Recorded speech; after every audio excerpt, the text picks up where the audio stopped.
Hey guys, welcome back to my channel. In today's video, I am sharing my bombshell or special occasion makeup look. This is what I wore in my July favorites and I had a ton of requests for it. So I'm gonna go ahead and do that look for you today. So I've already primed my skin with my Bare Minerals Brightening Primer and it's just gonna give my skin a glowy base for foundation. I'm using the Too Faced Born This Way foundation in the shade Sand today. This is a perfect coverage foundation. I mean, this foundation I've been using non-stop for not only every day but also for special occasion makeup looks.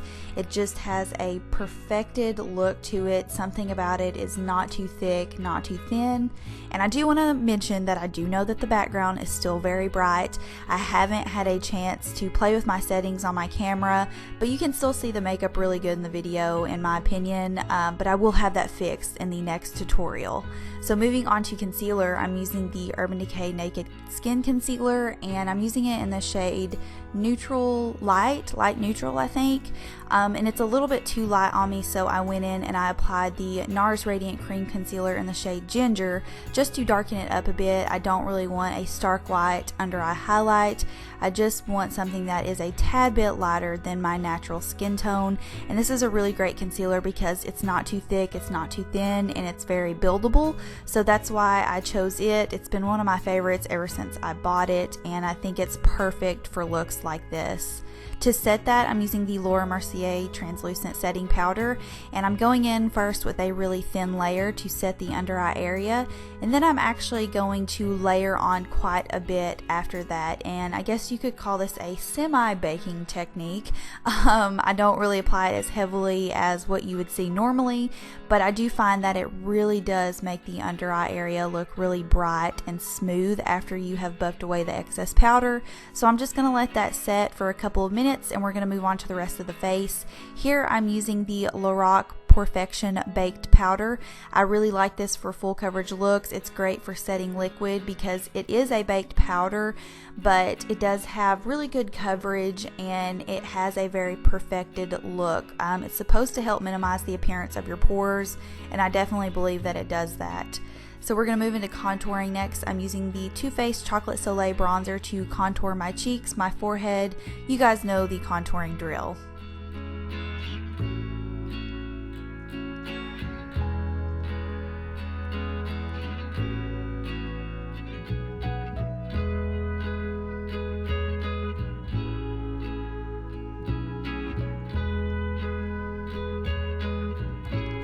I'm dusting away any excess powder underneath my eye now, and you can see that you are left with a very bright and smooth under eye area. I absolutely love this technique right now.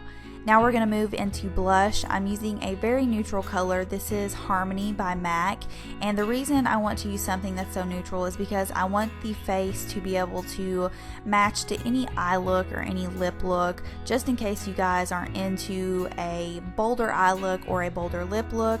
The face is really going to match anything. And for my highlighter, I'm using the oh so popular Champagne Pop by Becca Cosmetics and Jaclyn Hill. Really, any highlighter will work for this look.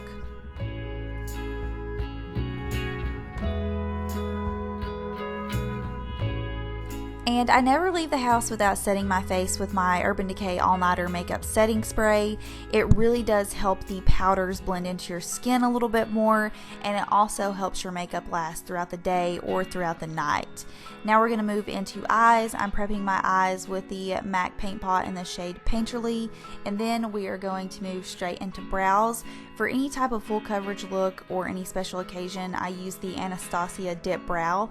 It really does give you full looking brows and it photographs really well. I generally will always choose this over a brow pencil. Something about it just looks very perfected and makes my brows look super full.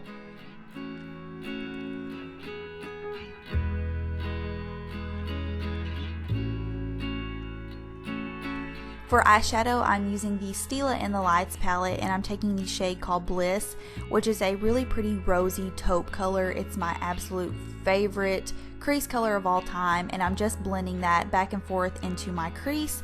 Make sure you blend very well so you have a kind of blown out perfected crease look. Next, I'm going to use the shade called Luster, which is a little bit more of a dark gray color, and I'm just using the smallest amount of that to define my outer corner and crease just a little bit more.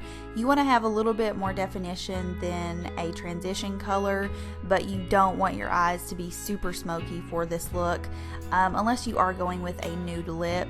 But since I'm not, I do want the eyes to be fairly classic. Here I'm just tightlining my eyes with my MAC Eye Kohl in the shade Smolder, and then I'm going to take that same eyeliner on an eyeliner brush, and I'm going to map out a small line onto my top lid just to help prep for my eyelashes. I don't like to apply lashes to a bare eyelid. I don't know, it just always ends up showing up on me. So I just did a really small line with a small flick on the end, and then I moved into my lower liner. I'm using the Makeup Forever Artist Liner in the shade Iridescent Gray, and I'm smoking that out with that Luster shade. And again, you don't want this to be too smoky, just a fairly classic look that gives you enough definition.